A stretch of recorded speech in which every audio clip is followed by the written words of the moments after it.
Welcome back to Home Sweet Home Cooking. I am your host, Rocky, in my mother's kitchen. My mother is sitting down today. Hi, Mom. Hi, Mom. She's hurting. Her back's hurting, so we'll leave her off to the side until what time? Taste test. Of course. Today we're going to play with our Caloric Max air fryer. She got this a while back, and she was bugging me to do recipes, and she piped down for a while, so I guess it's time to go ahead and start getting some of these done. Today we're going to do a breakfast hash brown. It is a little bit afternoon, so it's beer o'clock. It's a Saturday, folks, don't worry about it. So, breakfast hash browns in the air fryer. You're going to need some shredded potatoes. It says take 3 russet potatoes and grate them. Well, we bought the frozen ones. So, these are thawed. I'm going to take them out. I had them on a paper towel, trying to get as much moisture out of these as possible. So I'm going to put them on a piece of tea towel or dish towel, and I'm just going to press them. That didn't work so well. Just press them to get a little bit of that moisture out. And the mix-ins, because we like ours with a little bit of color and a little bit of bite, we're going to add in some jalapenos and some red bell pepper. These have been frozen as well, fresh from the garden, but you froze them, so they're not canned or anything like that. But because they're frozen, they're a little bit wet, so we're going to go ahead and dry those too.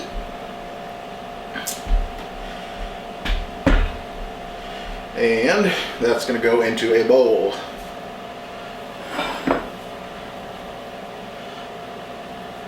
And to that, the one thing that she did have frozen, but I forgot to pull it out and thaw, so I just chopped some fresh. Is going to be some onion. Can't have hash brown without onion, can you, Ma? No. Well, you can, but that's just not. No. It's just not good. It's against my religion. She has religion? It doesn't show, huh? So the onion's going to go in. Now there's measurements you can put in there, but kind of do it to eye. Figure out how much you want. We're doing this for 2 people, so we're going to have enough for 2 people in there. We're also going to put some leftover tomatoes. What did we do last week that we needed tomatoes? The bacon cheeseburger dip. Yeah, that was good. Which was really good. But it called for an 8-ounce can of diced tomatoes. We didn't have an 8-ounce, we had a 15, so we've got some leftover tomatoes.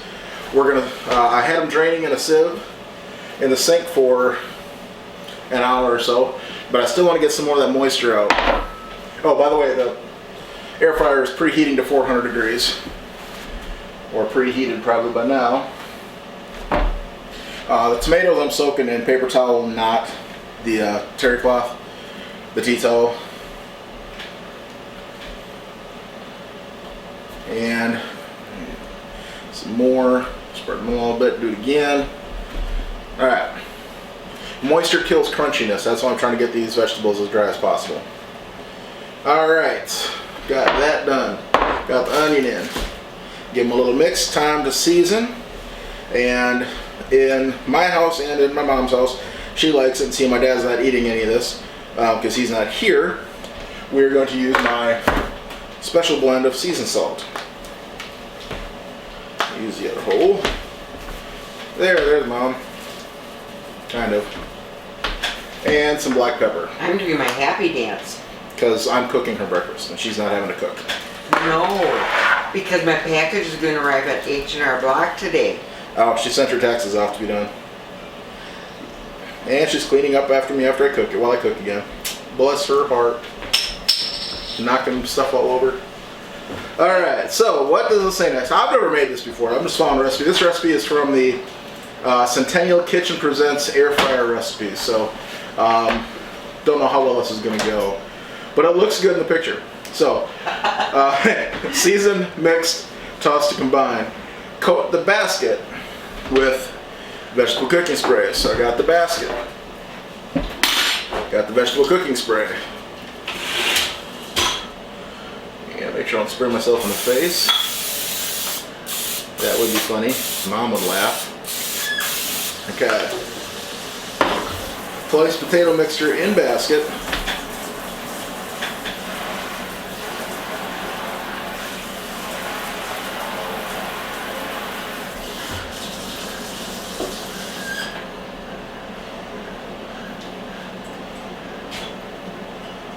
And now cook for 10 minutes until browned and crunchy.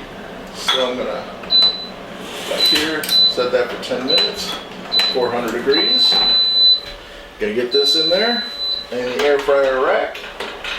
It's got different slots for different things you're doing, so make sure it goes in the right rack. And it has started. Now we just wait. And we'll be back in about, I might go a little bit longer. Because I'm on it, depends on how crisp I want them. So we'll be back when they come out and we'll give them a taste.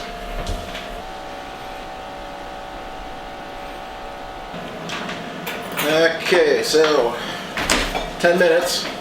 Just gonna follow the directions right out of the book this time. May have to decide that 10 minutes may be too long or not long enough. They definitely feel crispy.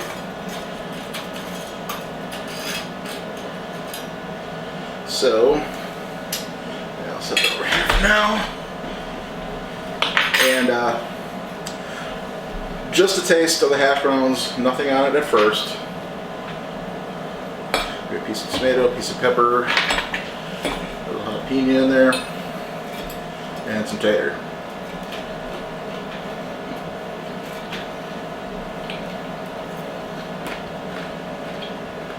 They're crispy.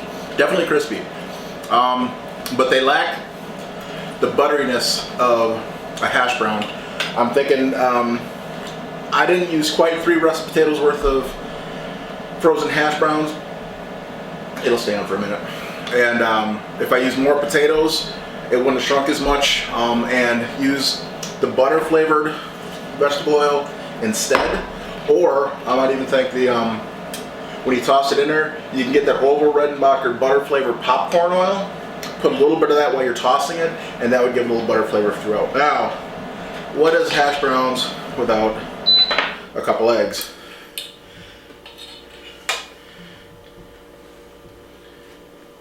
And go ahead, destroy them. I will. You want yours destroyed too? Yep. Oh, go ahead. Ketchup it up. I got my ketchup. Oh, put that on all of it. I thought this was your ketchup. Apparently this is my dad's ketchup. So she liked ketchup on everything, as we've discussed in the past. Not fudge. She'd make fudge out of ketchup though. Yeah. So she wouldn't have to put it on it. Okay, that's plenty. The eggs are, a little bit over medium. I was hoping to go for a little bit softer egg, but a little bit runny. Get out of my beer. Now, egg, hash brown, and the ketchup together. Better be good. That's a meal. Better be good. It was only 10 minutes.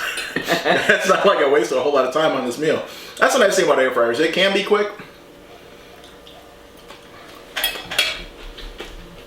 Good. That'll do. I think with more hash browns, more potatoes in there, they wouldn't be so crisp throughout, and they'd have a little buttery flavor to them. I think they'd be perfect with this. So we follow the recipe right out of the book. I'll change it up again when I do this the next time, just to make it more what we like. And that's what we talked before about the past. A recipe, unless you're talking about a cake which needs a specific amount of flour and a specific amount of sugar and a specific amount of this, that, and the other, that you need to follow. The flavoring, so you can change the base of the cake. You have to have the base of the cake the same, but you can change the cake from there. This, you just change as you go, because it's not amount specific. So make it your own. Add cheese right at the end, right before you put the end, like the last 2 minutes. Put some cheese on there, melted in. I think that would be good. But yeah, I'll take this as a pass. I wasn't sure about this one, especially as I was watching it cook. It just didn't look right. But this is a pass. I could eat it without the egg even. Yeah, I couldn't. So thank you all for watching. Make sure you like, share, and subscribe. And comment below if you've got any other breakfast air fryer recipes. And we'll see you on the next episode. Have a great day.